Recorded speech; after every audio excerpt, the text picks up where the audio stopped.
Olá, sejam bem-vindos mais uma vez à disciplina de Equipamentos e Processos 2. Vamos começar hoje, então, a aula 2, caldeiras flamo-tubulares. Ela foi dividida em duas partes. Então, hoje nós vamos ver o conteúdo inicial de caldeiras flamo-tubulares, que abrange, então, um breve histórico de como se deu o início, então, dos inventos sobre caldeiras. Depois nós vamos passar para caldeiras horizontais, o funcionamento básico delas e seus principais componentes. Na próxima aula, nós vamos trabalhar com caldeiras verticais, manutenção em caldeiras, acidentes com caldeiras e algumas dicas fundamentais para que você tenha, então, um equipamento seguro e em boas condições para ser utilizado. Nós vamos também, depois de ver as caldeiras horizontais e verticais, nós vamos ver as mistas, né, que nada mais é que a união das duas. Então, nós vamos deixar, eu vou deixar para a segunda aula, para depois de entender como é que é a caldeira horizontal e a vertical, nós vamos ver então como é que ela é as duas, né, uma utilizando o subprocesso da outra. Muito bem, então, por definição, a caldeira, ela é um gerador de vapor, tá bem? Então, o termo correto é gerador de vapor. E ele é um equipamento que se destina, então, a acumular uma quantidade de vapor sob pressão, tá? E ele gera esse vapor através de uma troca térmica que ele faz entre o combustível, a queima do combustível e a água. Bom, então quem foi o primeiro a desenvolver um equipamento desses? Tá? Então foi Heron, lá de Alexandria. E ele denominou o equipamento dele, o seu invento, como o Lípila, que era um equipamento bem rudimentar, simples, né? Isso aqui era uma parte que era feita, a parte inferior era feita de cobre, então aqui era aquecido. Esses tubos que seguravam essa esfera, né? Eles tinham esses tubos de saída do vapor que eles eram colocados de certa forma para que essa esfera ficasse girando, tá bem? Então o vapor subia por esses tubos, entrava na esfera e depois, por causa da pressão de saída, né? Essa esfera começava a girar. Mas ela não tinha um funcionamento, na verdade foi só um invento que desenvolveu para demonstração, tá bem? Bom, mas foi Denis Papin, que era um francês físico, ele utilizou então, ele pegou aquele invento, né, que utilizava então o vapor como mecanismo de potência, né, para gerar trabalho, e ele então colocou isso aí em funcionamento. Então aqui dá para ver também a primeira válvula de segurança. Essa válvula de segurança aqui, ela era com peso, tá bem? Então, se aumentava demais a pressão interna aqui, porque não se tinha tanta precisão em relação à temperatura e pressão, então, para que não houvesse então uma explosão, esse peso aqui, ele levantava e aí abria uma válvula aqui, tá? Era uma válvula que era simplesmente bem parecido com uma válvula de globo, tá? Vocês já devem ter visto. Então a válvula de globo, claro, não tinha rosca, né? Ele era simplesmente acoplado, né? E fechava. E aí quando a pressão era maior, ele levantava aquele peso e aí o gás, né? Na verdade o vapor saía. Então esse aqui já foi um experimento que tinha uma utilização, tá bem? Bom, e depois, James Watt, que aí é que deriva a nossa unidade de potência, ele em 1765 construiu um equipamento que sim foi mais utilizado dentro da indústria, né? Porque ele transformou aquele movimento que o Denis desenvolveu, que ele havia simplesmente um movimento de subida e descida, agora ele coloca com um sistema rotativo. Então eu consigo movimentar um monte de equipamentos. E aí então se deu logo depois a Revolução Industrial, onde foi utilizado esses equipamentos para construção têxtil, construção de outros equipamentos, enfim. E ele também foi quem desenvolveu, foi quem determinou a primeira unidade de medida de potência, que foi o cavalo a vapor. E o cavalo a vapor, ela é uma grandeza que é relacionada para elevar 1 metro de altura uma massa de 75 quilos em 1 segundo. Tá bem? Então, isso que é uma unidade de potência, ele usava esse vapor, né, para levantar a uma altura, né, um bloco que tinha 75 quilos em 1 segundo. Ele determinou isso como um cavalo a vapor, que era o mesmo, que era o que era utilizado, né, o cavalo era utilizado com um sistema de roldana, o cavalo conseguia fazer esse tipo de movimento também, tá? Então o cavalo ele conseguia puxar, né, levantar um bloco por um sistema de roldana, né? O cavalo estava aqui assim, tinha um sistema de roldana, ele conseguia levantar um bloco de 75 quilos em 1 segundo, tá bem? Então essa foi a mesma medida que ele utilizou, só que ele utilizou não usou o cavalo de potência, né? Que é horsepower. Ele utilizou a mesma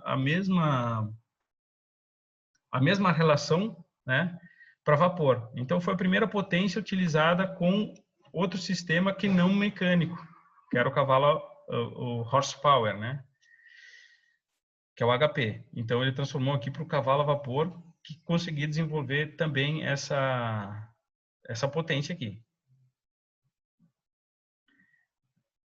Muito bem. Depois esses equipamentos, né, que são as caldeiras, né, os geradores de vapor, eles foram utilizados para outros fins, que é onde vocês vão trabalhar, né? Então tem indústrias de bebidas que são utilizadas, indústrias madeireiras, curtumes, indústria de papel e celulose.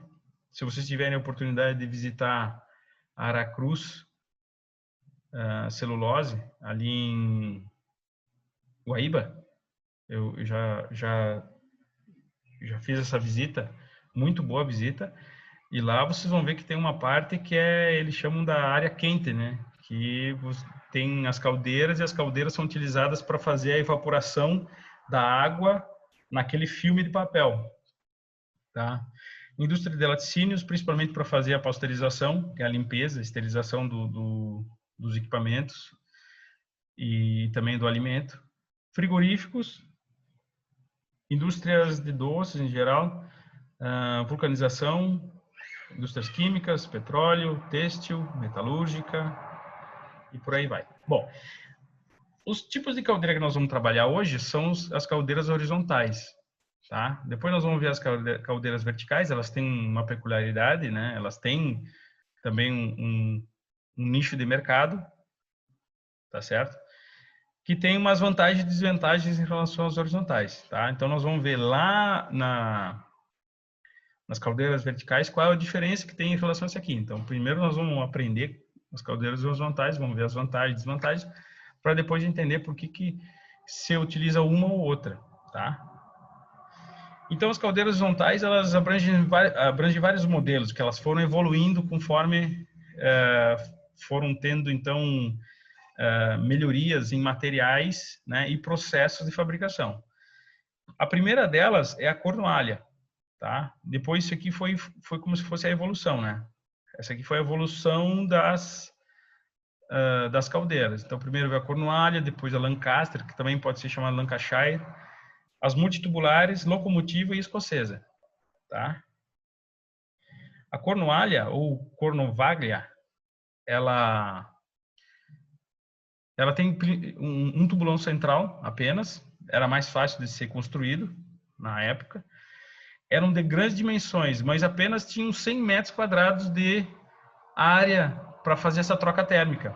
Então ela era muito comprida, né? Muito maior em comprimento e não em diâmetro, e ela possuía pouca área para fazer troca térmica, né? Então não possuía baixo rendimento térmico, porque tinha que aquecer muita água, né? Com uma superfície bem menor do seu tubo, que também era utilizado com fornalha, né? A fornalha e a fornalha, a cama de combustão e os tubos para fazer a troca térmica eram um só, tá bem? Então aqui tem um desenho, né? Dá para ver que isso aqui está em corte, né? É como se eu tivesse cortado aqui no meio e tivesse rebatido aqui, né? Vocês viram lá em desenho.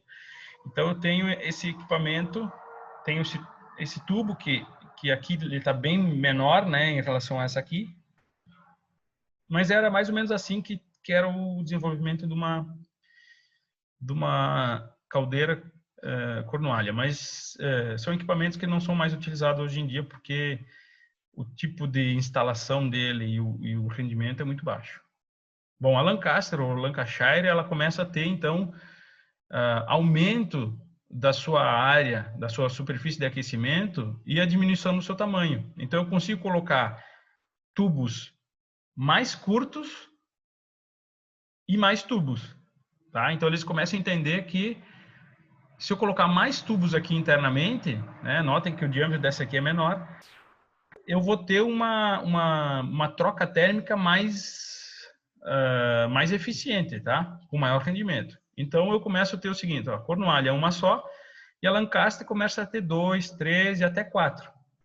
De 4 em diante, nós vamos ver que são chamadas multitubulares, tá? Então, ó, dá para ver que a superfície já é maior, mas o equipamento é menor, bem menor. A multitubular, ela tem dois tipos. Tem aquela que possui a fornalha externa e aquela que possui a fornalha interna. Nós já vamos ver a interna. Então, ele possui vários tubos. São tubos menores, mas a área, a superfície de aquecimento, ela triplica, no mínimo triplica com o mesmo tamanho em relação às Lancaster, tá? Então, o seu rendimento aumenta e aquela que possui a fornalha interna é essa aqui. Então, ela também é uma parte que a fornalha também ajuda a fazer o aquecimento da água, tá?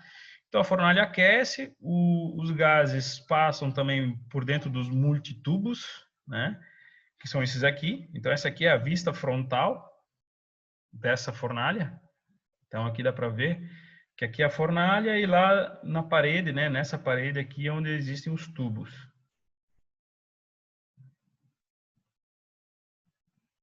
Muito bem. Então, voltando aqui, fornalha externa, né, dá para ver que o contato com a água só existe nos tubos, nos multitubos. E aqui não, a fornalha também tem contato com a água. Muito bem, então, depois, o que aconteceu? Foi utilizado esse tipo de equipamento que desempenhava, né, desenvolvia uma potência.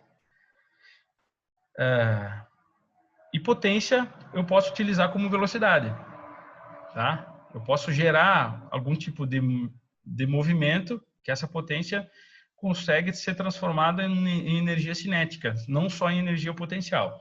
Então, nesse caso, foi utilizado numa locomotiva, tá bem? Então, eu consigo colocar esse sistema, que é uma caldeira fixa, né, estática, eu coloco em cima do equipamento com rodas e eu consigo o mesmo mecanismo que eu tenho anterior, né, que aqui vocês vão ver que esse sistema aqui da fornalha externa é muito parecido com o sistema da locomotiva. Tem uma fornalha aqui externa, que é onde eu abasteço, né, dentro do vagão, o operador do trem vai fazer isso aí, vai fazer o abastecimento, e esses gases da queima vão passar por esses multitubos e vão sair, tá bem? Então, é semelhante a uma caldeira multitubular, só que aqui eu tenho outros mecanismos que são relacionados ao ao aumento ou diminuição da potência, tá? Então, eu consigo aqui, ó, uma alavanca do regulador, eu consigo regular a quantidade de vapor que sai. E esse vapor que está aqui nessa parte superior, ele vai passar por esse cano aqui, ó, que eu faço a abertura aqui, eu vou pegar esse vapor que está bem lá em cima, né? É o mais, é o que tem menos condensado, tá? Ele é um vapor mais seco, tá? Então ele vai entrar e vai passar novamente para ter um último aquecimento, né? Todos esses gases passam e depois passam de novo por essa tubulação, né? Que muitas vezes não era uma só, eram várias, né? Derivava uma, depois abria como se fosse um radiador e depois fechava novamente. Tá? Isso era para quê? Era para aumentar mais assim a potência, porque tu fazia aquele vapor que estava bem condensado, ainda tu fazia ele expandir mais. Então tu tinha uma pressão muito maior aqui. Então é como se fosse um superaquecedor, tá? Que nós vamos ver o superaquecedor lá nas caldeiras aquatubulares, tá? E vocês vão lembrar, o superaquecedor, para que ele serve? Então, eu não estou aquecendo a água, eu estou aquecendo o vapor. E aí sim que ele entra na câmara, onde tem o mesmo sistema de válvulas, né? A válvula fica se mexendo conforme move aqui a roda, ela fica abrindo e fechando a válvula para que eu ou movimento o êmbolo para um lado ou para o outro, tá? Então, se vocês clicarem aqui em cima dessa imagem, vocês vão ser direcionados para um vídeo que vocês vão ver o movimento, então, dessa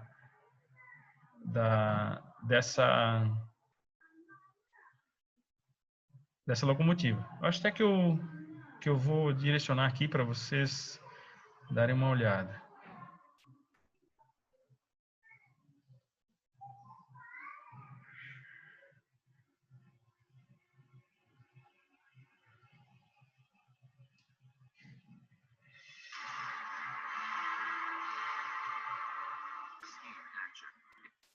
Tá em inglês, tá?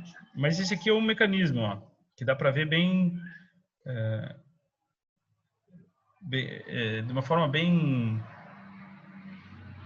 similar, não é a mesma coisa, porque aqui a válvula ela só coloca para um sentido, tá? No caso das locomotivas, existem válvulas de entrada nos dois sentidos aqui, tá? Tanto para um lado do pistão como o outro.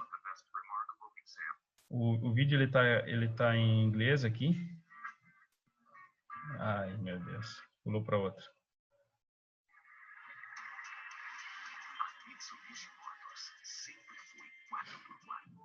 O cara acaba clicando aqui em qualquer lugar, aparece outra coisa. Tá, esse aqui é o mecanismo. Vocês podem ver que aqui, ó, o duto de vapor, ele entra num sentido ou no outro. Isso vai depender da válvula, né? A válvula vai abrir aqui, né? Ó, então, ele abre para cá ou para cá. E aí o pistão se movimenta conforme a válvula abre num sentido ou no outro.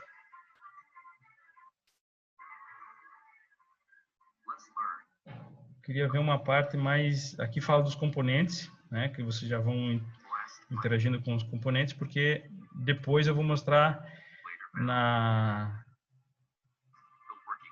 escocesa, que é a mais completa de todas, aí eu vou explicar todos esses componentes.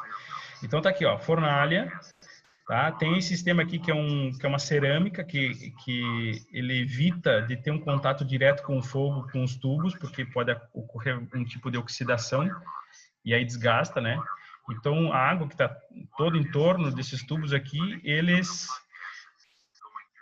geram então esse vapor, tá? E aí aqui, ó, tem uma alavanca, né, do meu regulador de saída do vapor, né, que vai direto para os meus cilindros, né, para os pistões aqui. Quando aumenta demais a pressão, né, tem um sistema de segurança, né, uma válvula de segurança que vai fazer a extração desse vapor se atingir uma pressão acima do normal, acima da capacidade da caldeira. Então aqui, ó, esse superaquecedor é um pouquinho diferente, tá? Ele passa de novo, né? Os vapores, eles entram aqui pelo tubo, né? Quando o maquinista abre lá o registro, esse vapor começa a entrar aqui e ele é novamente superaquecido. Então tem mais alguns tubos que estão passando lá dentro, perto e aí eles expandem, tá? Vamos voltar lá.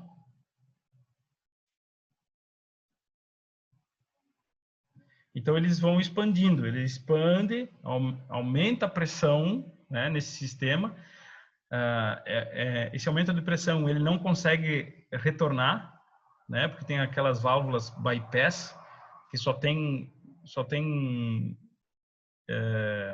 ou válvula de retenção que só tem uma direção, ele não retorna, a pressão não retorna, ela não volta então para dentro da caldeira, então eu tenho um aumento dessa pressão com a mesma quantidade de vapor, tá bem? Então aqui tem outro sisteminha, aqui tem uma explicaçãozinha de como é que funciona, tá? E a locomotiva é assim, tu vê a parte externa, ela é dessa forma, né? E a parte interna é desse jeito que ela fica localizada. Aqui embaixo fica o cinzeiro. Depois nós vamos ver esses componentes um a um, tá? E por que que essa extração aqui, essa entrada do regulador fica na parte superior aqui, numa parte elevada? Porque aqui, depois nós vamos ver que existe muita ebulição, né? A água não fica estática, né? Ela fica se mexendo na parte superior. Então pode ocorrer que eu coloque muita água para dentro desse tubo de saída. Então, na verdade, eu não estou utilizando o vapor, né? Eu tô retirando essa água daqui de dentro. E a água nessas locomotivas elas eram recolocadas, né? Eu tinha que ficar colocando a água dentro delas para que mantivesse então o nível. Esse vapor ele sempre saía, né? Ele não retornava para o sistema, tá? Então, se vocês olharem um dia uma Maria Fumaça, né? Que ainda tem algumas, se não me engano, em Carlos Barbosa ainda tem uma em Bento. Vocês vão ver que tem uma chaminé, que é a saída dos gases da queima, e a outra chaminé é a saída do vapor após passar pelos cilindros, né? Muito bem. Depois, em relação à evolução, né? Depois da multitubular veio a escocesa. Por quê? Porque a escocesa, ela utiliza os multitubos, mas ela começa a ter um aproveitamento maior desse calor, tá? Dessa energia. Por quê? Porque eu tenho os chamados passes, tá? Então, se vocês olharem aqui, ó, vocês vão ver, ó, tem os tubulão, né? Os dois tubulões aqui, corrugados. Na maioria das vezes pode ser só um, isso depende da potência da caldeira. Aqui, na verdade, deve ter dois queimadores, um cada lado. Nós vamos ver também os queimadores. Então, eu tenho a câmara de combustão, aí depois eu tenho um outro passe, ele vai lá, sai fora do espelho, retorna, né, equaliza lá, ele se mistura, né, e retorna. Retorna, e aqui de fora no espelho é da mesma forma. Aqui tem um fechamento, tá? Ele não é assim dessa forma. Aqui tem um fechamento, então os gases só conseguem passar daqui, né, dessa cor que parece ser marrom, para essa verde. Eles não conseguem retornar para cá, porque aqui tem um fechamento, tá? Tem um fechamento, ela só consegue ser destinada para cá. Então, eu vou fazer mais de um passe, né, desses gases. Então, eu aproveito mais essa temperatura que eles transportam, tá bem? São equipamentos compactos, né? Eu tenho os içadores aqui, né? Vocês podem ver, e eu consigo transportar ele, coloco em cima de um caminhão e transporto. E toda a unidade já está pronta. Eu não preciso fazer fornalha, eu não preciso fazer nenhum tipo de instalação extra, por quê? Porque ela já vai com uma base, certo? Essa base aqui, ela já vai ser colocada no local, então eu não preciso fazer uma base específica e fazer chumbadores, né, e fixar ela. Não, ela já possui a sua própria base, tá? O rendimento dela começa a aumentar, né, quando é utilizado esses sistemas, tanto em relação à pressão quanto à quantidade de vapor. Então, as pressões desses equipamentos podem chegar até 21 bar, na verdade ele consegue chegar até mais, né? Existem equipamentos maiores, mas na média elas chegam a 21 bar e 30 toneladas de vapor por hora. Isso é uma grande quantidade. Tá? Ela foi projetada inicialmente para usos em navios, por isso que ela era compacta, certo? E ela possui até 4 passes. Nessa aqui eu mostrei para vocês que possui só 3, né? Tem um passe, 2 passes, 3 passes. A maioria, a grande maioria, só tem 3 passes, tá? Por quê? Porque aí eu faço a retirada dos gases no lado oposto aonde eu tenho o queimador, tá? Eu faço do outro lado a extração dos gases, certo? Então fica mais distante da onde é a operação, onde é que eu tenho queimador, onde eu tenho mais acesso, tá? Então na parte superior lá de trás é onde eu vou ter a extração dos gases. Fácil de transportagem, falei para vocês, tem um único corpo e são operadas com óleo ou gás. Então eu consigo colocar ela num espaço bem pequeno. Então muitas vezes o pessoal compra, as empresas compram essas caldeiras e compram elas e deixam dentro do container, tá? Fora da empresa, assim, para que não haja então algum tipo de problema maior quando se acontecer um acidente, né? Que já aconteceram vários acidentes. Tá? Você deve lembrar um que aconteceu agora há pouco tempo, foi da Heineken, né? A empresa de bebidas, que a caldeira deles explodiu e chegou a atingir uma casa que estava a 150 metros, né? Os pedaços da caldeira. Tem até esse vídeo, se vocês procurarem, tem um vídeo na internet ali mostrando como é que foi o acidente. Teve um acidente também num hotel, né? Destruiu 3 andares, assim. Então, nós vamos ver depois quais são os grandes problemas que podem ocorrer quando não se dá manutenção, tá? Isso é na parte 2, tá? Onde nós vamos tratar com as manutenções realizadas em caldeiras. E aí eu retorno, né, a comentar também dos equipamentos que tem, não só na vertical, como também na horizontal. Muito bem. Aqui também vocês vão ser direcionados para um vídeo, né? Dá para ver que tem uma mãozinha aqui. Eu não posso ficar olhando todos os vídeos, porque senão nós vamos estender demais a aula, tá? Mas aqui vai mostrar como é que é o funcionamento de uma flama tubular, tá bem? Então dá para ver que essa aqui, ela possui 2 passes, né? Ela vem aqui, né? Ela tem o tubulão aqui onde é que eu tenho a minha fornalha, passa e retorna. Ué, mas por que ela é dessa forma e não tem outro tipo? Porque você não consegue ver uma divisão entre as duas, tá? Aqui é tudo uma tubulação só. Anteriormente vocês viram que era depois, tá? Por isso que aqui, ó, do lado tem uma igualzinha a essa aqui, vocês podem ver que aqui tem a chaminé, né? Olha os gases saindo aqui, dá para ver uma chaminé aqui, tá? Então, essa possui apenas 2 passes. Isso que vocês vão ter que talvez identificar. Não é um grande problema vocês errarem um número de passes, mas é interessante vocês já começarem a identificar. Então, vocês vão chegar na empresa, né, tiveram treinamento, vocês vão dar manutenção na caldeira. Vocês vão olhar e vão dizer, é tantos passes, né? Então, o que são os passes? Está aqui, ó. Né, aqui também tem um vídeo para vocês assistirem. Então, tem a fornalha, aqui é o queimador, tem a fornalha interna ou câmara de combustão, tá? Também pode ser chamada câmara de combustão, isso vai depender do equipamento que vocês estão trabalhando. Então, aqui tem um passe, depois tem outro segundo passe aqui, dá para ver divisória aqui no espelho, né? Isso aqui é chamado de espelho. Tem um aqui dianteiro, outro traseiro. O traseiro aqui ele vai fazer a divisão em relação a esses 2 gases, o gás que passa aqui e entra, tá? Então tem um espelho aqui que vai só até essa parte. E depois lá não tem espelho na parte superior, por quê? Porque os gases saem na parte de cima. Tá? O espelho que fica dividindo é esse aqui, tá?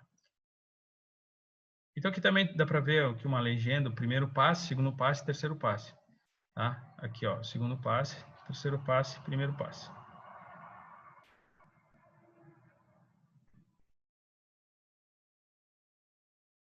Isso aqui é interessante, peraí. Deixa eu colocar aqui.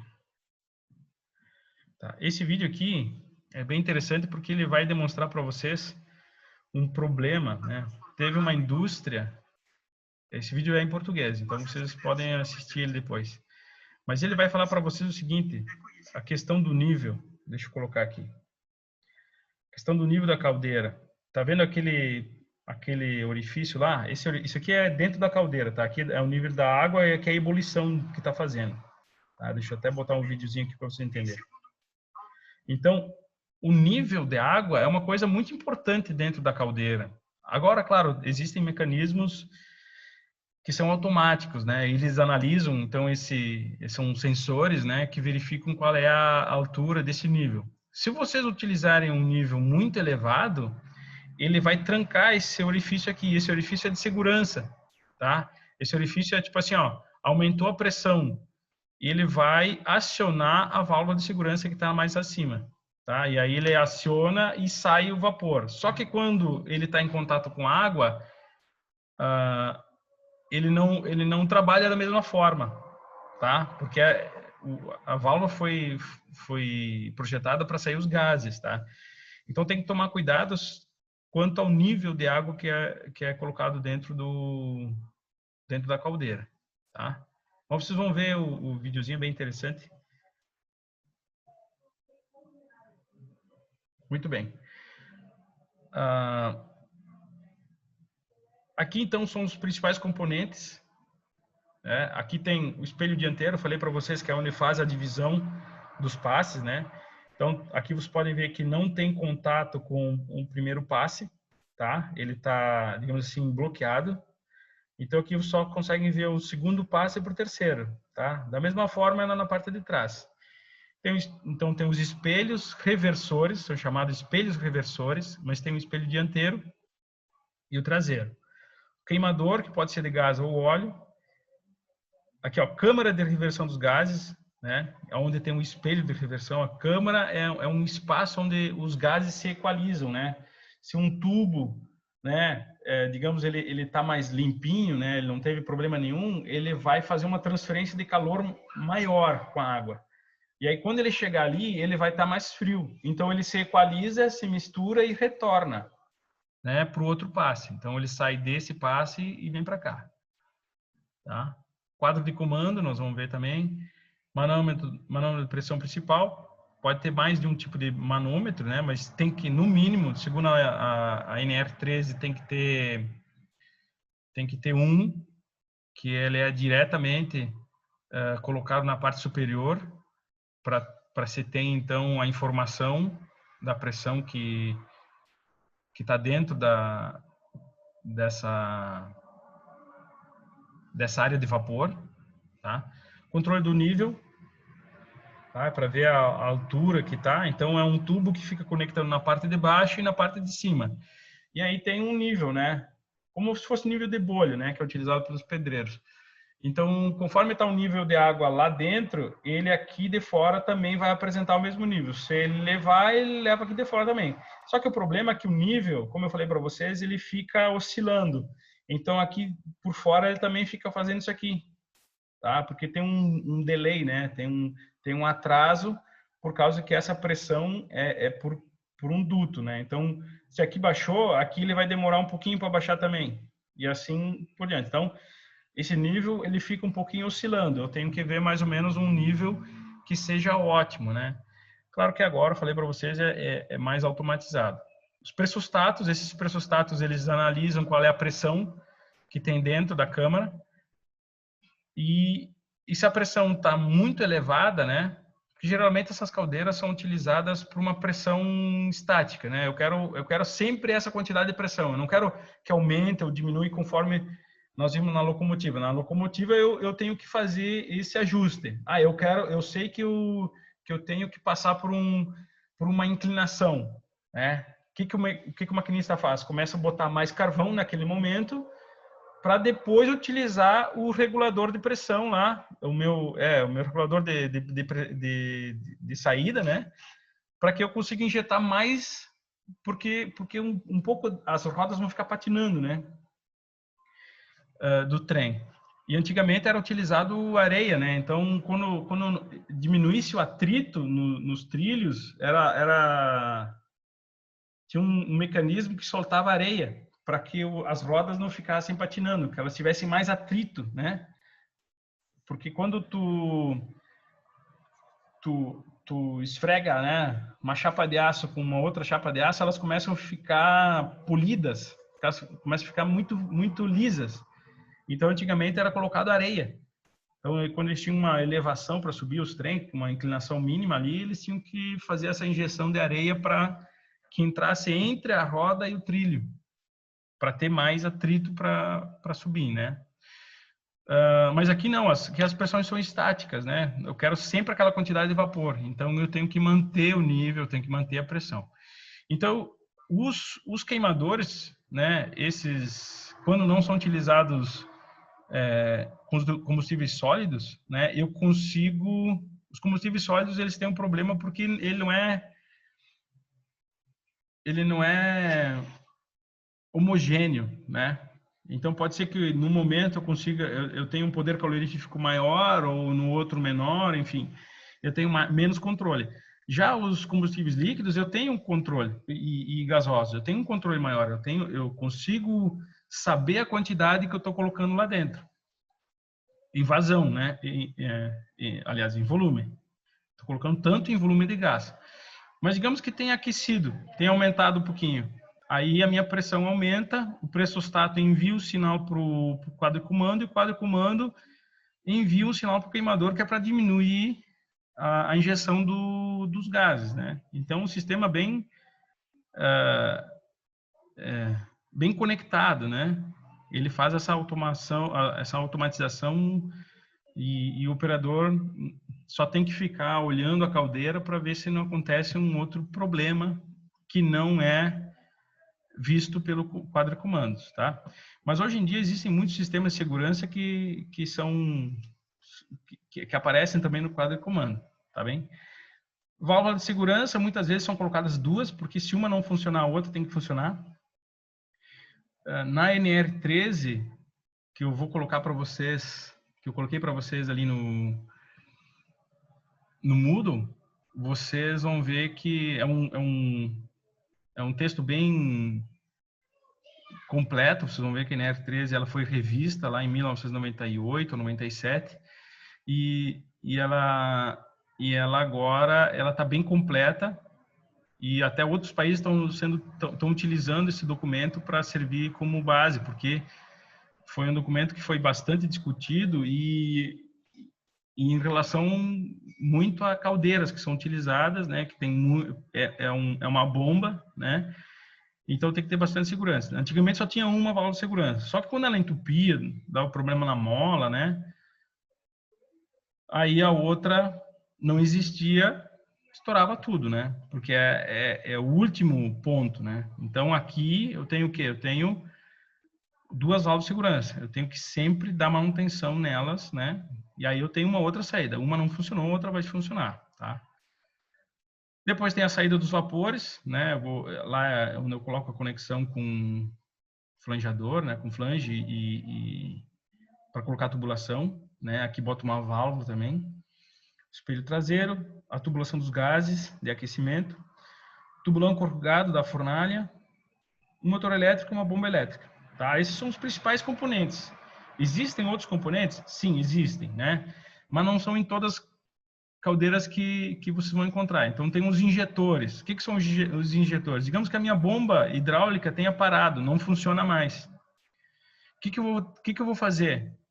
Né? O que eu vou fazer? Eu tenho que colocar água dentro dessa caldeira, porque senão vai diminuir, né? Demais, e a água vai descer, esses canos vão ficar expostos e aí vai derreter o cano, certo? Porque a temperatura é muito elevada.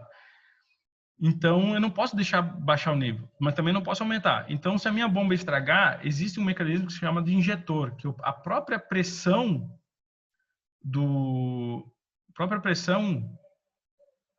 da caldeira eu posso utilizar como injetor, né? Existe um mecanismo que ele fica girando por causa da pressão.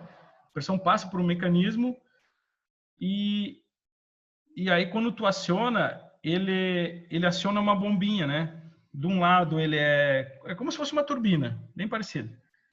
Então, ele pega essa quantidade de vapor como energia e gira um mecanismo como se fosse uma bomba e começa a injetar água. Tá? Esse mecanismo é utilizado, né, como sistema de segurança quando a bomba não funciona. Tá? Mas como eu tenho aqui controle agora dos meus queimadores, eu posso desligar o queimador. Tá? E aí, claro, ele vai ter ainda vai continuar a gerar vapor aqui por um tempo, porque os canos ainda estão aquecidos, mas não tanto. Eu não vou ter um problema tão elevado, por quê? Porque eu diminuí a quantidade de calor que eu tenho no tubo, que estaria entrando no tubo. Então, os injetores começaram a não ser utilizados. Tá? Ainda existem caldeiras com injetores. Bom, aqui tem um vídeo, então, construtivo, ele está em uma outra língua. E aqui ele mostra como é que é construído, né? Chapa, né? Eles estão calandrando ali, né? A chapa entra plana e aqui com 3 rolos, né? Tem um superior e 2 inferiores. Eles passam e aí ela começa a ser calandrada, né? É uma calandra esse equipamento. Tá? Então, depois é feito uns tratamentos. Aqui ele está fazendo a furação dá para ver que é um CNC, como se fosse uma fresa CNC, né? Então ele fica furando aqui o espelho. Então o espelho já furado aqui, eles vão começar a soldar esses componentes. Então essa aqui é a câmara de combustão, a câmara de reversão dos gases. O que ele está fazendo aqui? Ele está testando. Esse aqui é um ultrassom. Ele começa a ver a espessura da chapa para ver se tem algum problema com fissuras, tá? Por causa da solda, principalmente.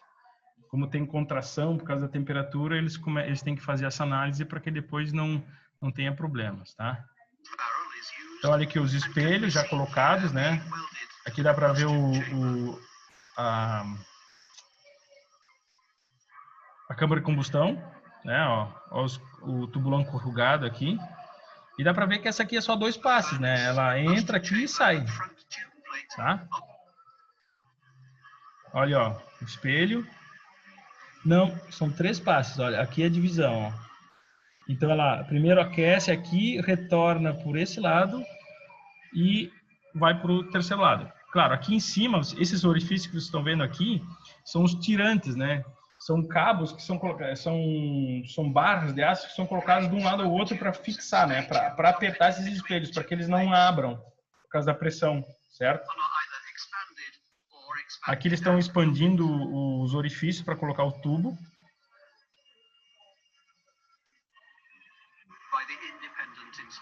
A parte de inspeção, eles começam a colocar pressão interna para ver se existe uma diminuição.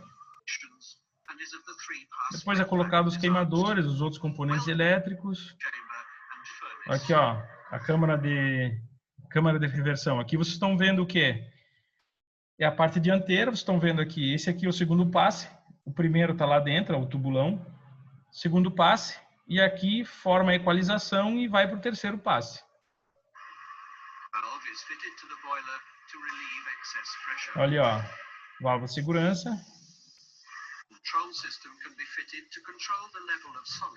Controle de... Aqui a bomba, ali era o controle de nível. E o vídeo está em inglês, tá bem? É bem interessante vocês darem uma olhada assim, com o tempo, porque aí vocês vão ver bem como é que é o processo de fabricação. Claro, está bem simplificado, né? Não tem todos os detalhes. Muito bem, então, os componentes que são mais generalistas, tá? Então, no caso aqui, ó, cinzeiro, vocês não vão ver um cinzeiro numa caldeira que possui óleo, queima de óleo e queima de gás. Por quê? Porque tanto queima de líquido como gasoso, ele não deixa resíduos, tá? Só os sólidos. Bom, mas então eu estou falando para vocês que aqui, cinzeiro, é onde eu tenho um sistema de fornalha, né? Tipo locomotiva, né? Uma locomotiva a vapor, ou uma Lancaster, ou uma Cornualha, uma multitubular. Então, elas era utilizado antigamente, então, combustível sólido. Então, nesse caso, eu precisava de um sistema que era o cinzeiro, que eu tinha que fazer a remoção dessas cinzas, né? Então, era um lugar onde eram depositadas essas cinzas e ficava abaixo da grelha. Então, é como se fosse um fogão a lenha mesmo, né? Tem a parte do cinzeiro, a grelha é o que mantém, então, o combustível lá queimando, tá? E depois eu tenho que fazer essa remoção de cinzas. Bom, a fornalha ela já é utilizada em mais de um tipo de caldeira. Então, a fornalha eu posso utilizar aqui em multitubulares. A fornalha também é utilizado como nome, né, como denominação, naqueles equipamentos que possuem queima de gás e diesel, tá? Mas é mais utilizado câmara de combustão. Mas muita gente, porque ainda continua sendo um espaço onde tem a queima dos gases, também é chamado de fornalha, tá? Então aqui, ó, essa aqui é a câmara de combustão. Aqui tá também eu descrevi como câmara de combustão, mas a fornalha, muitas vezes ela é denominada fornalha porque ela não é ainda um trocador de calor. Ou seja, a fornalha é antes, né? Como eu demonstrei aqui. A fornalha não é utilizada como trocador de calor. Os tubos é que são utilizados. Então muitas vezes as pessoas chamam da mesma coisa. Eu acredito que a fornalha é um mecanismo externo que não é para trocar calor, tá? Quando eu utilizo a mesma região para fazer a queima, né, dos gases e fazer a troca, eu acho que é mais interessante chamar de câmara de combustão, tá bem? Então, deixa eu voltar aqui. Onde se instala o início do processo de queima, seja para queima de combustíveis sólidos, líquidos ou gasosos, tá bem? A câmara de combustão é o espaço onde deve se extinguir todo o combustível, ou seja, se torna só gás, só gases quentes, né, da queima, que então vão fazer a penetração nos tubos. Então dá para ver lá, ó, que lá é o espelho, né? Só que aqueles orifícios lá, esse desenho aqui não está bem representativo. Acho que pegaram um equipamento e fizeram depois o desenho interno, fizeram um corte aqui. Que aquela parte interna lá deveria ser totalmente aberta para subir para a parte dos canos, né? A câmara de combustão ela pode ser produzida com alvenaria refratária ou diretamente com tubo, tá? Que aí já é utilizado como trocador de calor. A chaminé ela serve para fazer a extração desses gases que circulam por dentro da tubulação, tá? Existem vários tipos de tiragem, né? Tem a tiragem natural. O que é a tiragem natural? Os gases que passam aqui internamente, eles saem sem nenhum tipo de pressão, tá? Então, a própria pressão do queimador vai fazer a extração, tiragem natural. E a tiragem sob pressão é aquela tiragem que eu coloco um exaustor aqui, né, para fazer essa sucção. Tá? Essa chaminé aqui, na verdade, ela tem um flange, mas ela deveria ser mais extensa, ela deveria ser mais alta para que esses gases, quanto mais alto, mais fácil é de se fazer a extração, tá? Em função da pressão atmosférica, né, diferença de pressão atmosférica, e também por causa da velocidade do ar, né? Então, é a mesma coisa que acontece com a chaminé da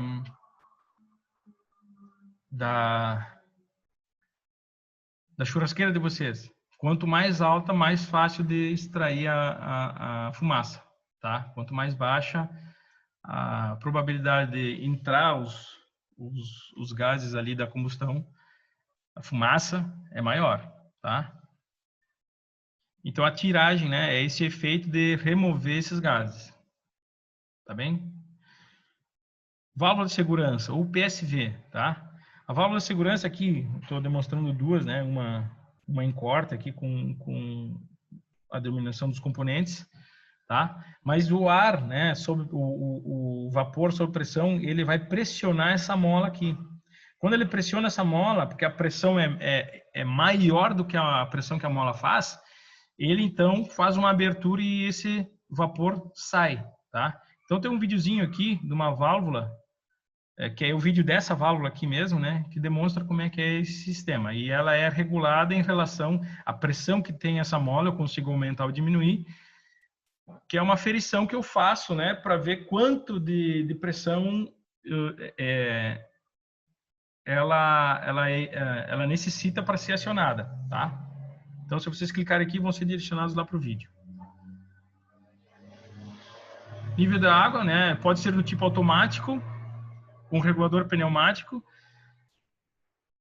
ou manual, com visor. Aí, se ele for manual com visor, quer dizer que o mecanismo que tem que ser acionado, a bomba, é manual também. Eu tenho que acionar a bomba para ele aumentar no nível. É uma coisa bem visual. Tem que ter um operador sempre ali do lado.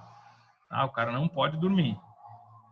Já quando eu utilizo esses reguladores pneumáticos termohidráulicos, eu consigo, então, fazer esse acionamento diretamente com um quadro de comando. Ele vai acionar a bomba hidráulica que vai injetar essa água. Muitas vezes essa bomba, por causa que por causa da pressão que tem, né, dentro da caldeira, muitas vezes eu não posso colocar qualquer tipo de bomba. Eu tenho que colocar uma bomba que eu consigo colocar, que tem uma pressão maior do que o interior da caldeira. Então, muitas vezes são utilizadas bombas hidráulicas de múltiplo estágio. São vários estágios. Tem um aqui que pressiona, que passa para outra câmara, que pressiona, que passa para outra câmara e pressiona, né? Então, também é utilizado bomba não hidráulica, pode ser utilizada de deslocamento positivo, tá? Que vocês, eu não sei se vocês já aprenderam essa parte ou se é equipamentos de processo. Não, acho que isso é equipamentos de processos 1, né? Então, vocês devem lembrar lá que tem bombas hidráulicas e bombas de deslocamento positivo. Então, muitas vezes, eu já sei a quantidade, já sei quanto baixou, porque eu tenho esse controle, eu coloco uma bomba de deslocamento positivo. A bomba de deslocamento positivo, eu consigo controlar a vazão. Eu sei quanto que está passando. Eu não preciso medir nada. Eu sei que cada giro do eixo, ele está colocando uma quantidade de água lá dentro, tá? E as bombas de deslocamento positivo são utilizadas para altas pressões, tá? Então, geralmente são essas que vão ser utilizadas. Mas, para baixas pressões, as bombas hidráulicas são utilizadas e, claro, em função do custo delas também. E mais fácil de reparar, né? Os pressostatos são esses equipamentos, né? Aqui dá para ver que ele está colocado no mesmo duto onde eu tenho o manômetro, né? Dá para ver aqui. Porque o manômetro ele é visual, eu consigo saber qual é a pressão que está lá interna na minha caldeira. O pressostato já ele vai fazer o quê? Ele vai medir a pressão que tem interna e vai mandar o sinal para o quadro de comando. E no quadro de comando, ele vai, dependendo se é contactor, inversor de frequência, ou se é CLP, tem uma programação que vai dizer o seguinte, ó, a pressão chegou a tal nível, né? Um nível muito elevado. O que que eu faço? Desligo ou baixo o meu queimador. Ah, não, a pressão baixou. O que que eu faço? Aumento a quantidade de gás ou de óleo diesel que eu tenho,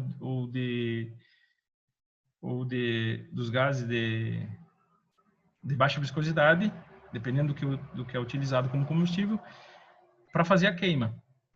Ah, mas baixou a pressão e baixou o nível. Bom, então eu tenho que aumentar a quantidade de água, a pressão vai diminuir mais ainda porque a água está fria e a temperatura também. Então eu tenho que aumentar mais o meu queimador. Então esse controle é feito pelo quadro de comando, né? Aqui dá para ver também o nível, né? Controle do nível é nesse equipamento aqui. Manômetro, já havia falado, né? Manômetro é visual. Eu tenho a saída dos vapores, dá para ver aqui, ó, é uma válvula de globo. Isso aqui é uma válvula. E aqui é flangeada aqui também, né? Para quê? Para que eu consiga, então, fazer a conexão com a tubulação depois, tá? É interessante que essa tubulação aqui, ela seja... Ela não fique com o peso dela sobre, né? Distribuído sobre o casco, tá? Que é essa parte externa aqui. É esse tubo externo aqui é chamado de casco. Então, é interessante que eu faça a fixação dessa tubulação em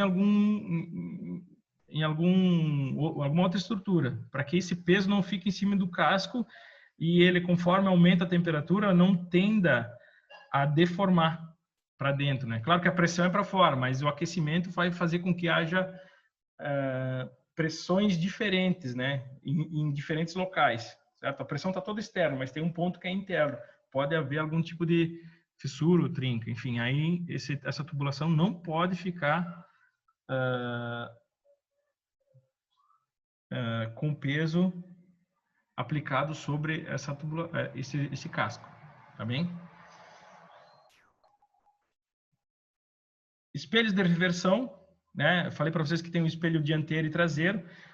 Os dois são muito parecidos, tá? É um espelho que ele é todo perfurado. Lá naquele vídeo de construção vocês vão ver como é que ele é, tá? E esses tubos, eles são soldados aqui. Existem equipamentos, né, que são automatizados, eles fazem essa soldagem aqui. É só colocar o cano e ele vai fazer a soldagem, tá?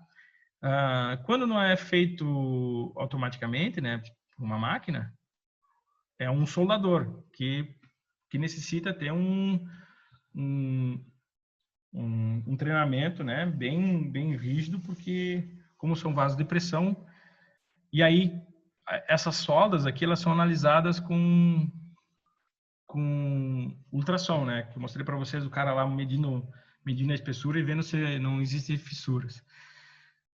Lá em prática de manutenção, a última prática de manutenção, vocês vão ver, era com o Henrique, agora não me lembro com quem é, talvez seja com o Sandro, vocês vão ver então o equipamento, né, que é o ultrassom, que é utilizado para fazer essas medições aí de espessuras e verificar fissuras no material.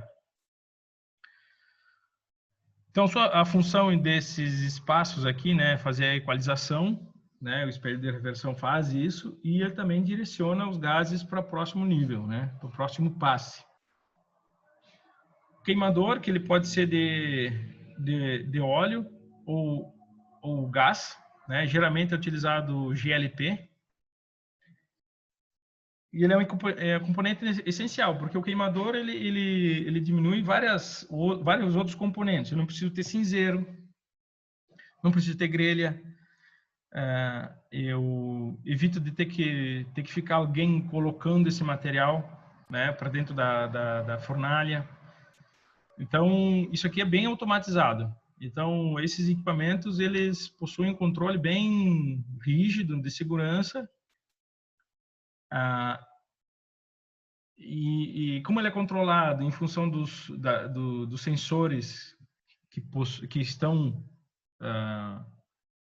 equipando a caldeira, então ele vai fazer um controle mais preciso, porque ele está o tempo inteiro fazendo essa conexão.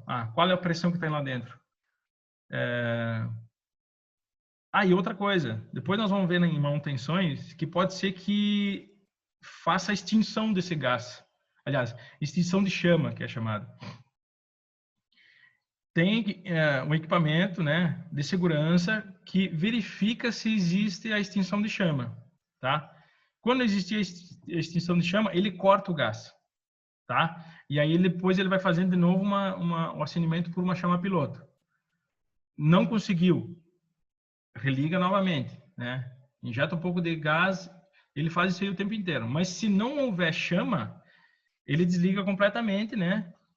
Por quê? Porque existe uma quantidade de gás lá dentro que, se eu ligar novamente, né? Se ele medir e verificar que existe uma quantidade muito grande de gás, pode ser que haja uma explosão, tá? Mas então tem que ter um equipamento, né, que é o de verificação de extinção de chama, tá? Isso também eu vou falar lá em manutenção, que é um equipamento muito importante. Tubulão corrugado da fornalha. Então, esse tubulão, existem várias formas de corrugar ele, né? Para que serve esse corrugado? São dois os objetivos. Aumenta a resistência dele, porque tem mais dobras, né? O material está mais... tem mais resistência conforme tu aumenta o número de dobras. E outra que tu aumenta a superfície específica, né? Tu aumenta a superfície em contato, né? Se fosse uma chapa plana, né? Se tu esticar isso aqui, vocês vão ver que o comprimento dele é maior, ou seja, a área específica desse tubulão aumenta. Então, tu tem uma área de troca de calor maior, porque aqui no tubulão é onde tem a maior temperatura, tá? Porque a câmara é combustão. Depois vai diminuindo a temperatura conforme vai passando pelos outros tubos que fazem a troca térmica, tá? Então, aqui embaixo, geralmente é onde tem a água mais fria, na parte de baixo sempre a água mais fria, é onde tem maior troca térmica em função da câmara de combustão que está ali, né? Na parte de baixo. O quadro de comando, né? Aqui dá para ver que ele não é diretamente posicionado na caldeira. Aqui ele está externo. Mas o objetivo dele é fazer, com esses componentes eletroeletrônicos, medir e controlar esses parâmetros de funcionamento. Tá? Então, ele mede e aplica um tipo de controle. Tubulação dos gases, né? Aqui o que dá para ver, essa aqui são só dois passes, né? Tem esse passe inicial aqui e o segundo passe. Não dá para ver uma divisória aqui, tá? A divisória geralmente ela é utilizada para fazer essa reversão dos gases. E por que não dá para ver que aqui é mais passes, né? Porque aqui também tem uma outra que eu acho que é igual. Dá para ver os gases saindo por aqui, né? Dá para ver aqui a chaminé, tá? Que é posicionar nessa parte. Então só tem dois passes. Um passe do tubulão e depois um passe dos gases. Diminui a eficiência, claro, né? A eficiência diminui porque não tem... os gases da saída aqui devem ser gases que têm ainda uma certa temperatura.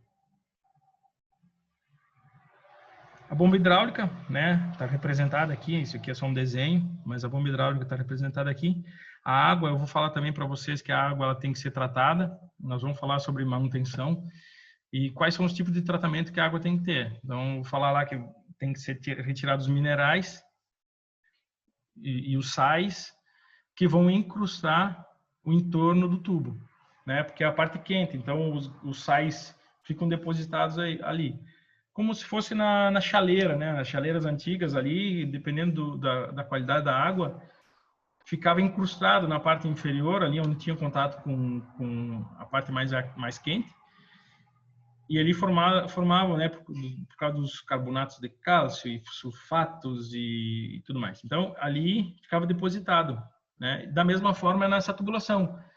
Conforme eu deposito, aumenta a espessura. Eu falei para vocês sobre fluxo de calor. Ele depende também da espessura da chapa, para ter um fluxo de calor melhor, né? Então, o fluxo de calor ali vai diminuir. Por quê? Porque existe uma parede maior do que foi dimensionada. Então, primeiro eu tenho que aquecer o aço, para depois aquecer a incrustação, para depois esquentar a água. Eu vou ter uma menor eficiência, né? E aí que eu tenho que fazer o quê? Tenho que remover todas essas soldas, puxar os tubos para fora, né? Colocar eles novamente e soldar. Tem que fazer todo esse trabalho. Por quê? Porque a água não foi tratada, certo? Muito bem, pessoal. A aula de hoje era só até aqui, só para ver os equipamentos.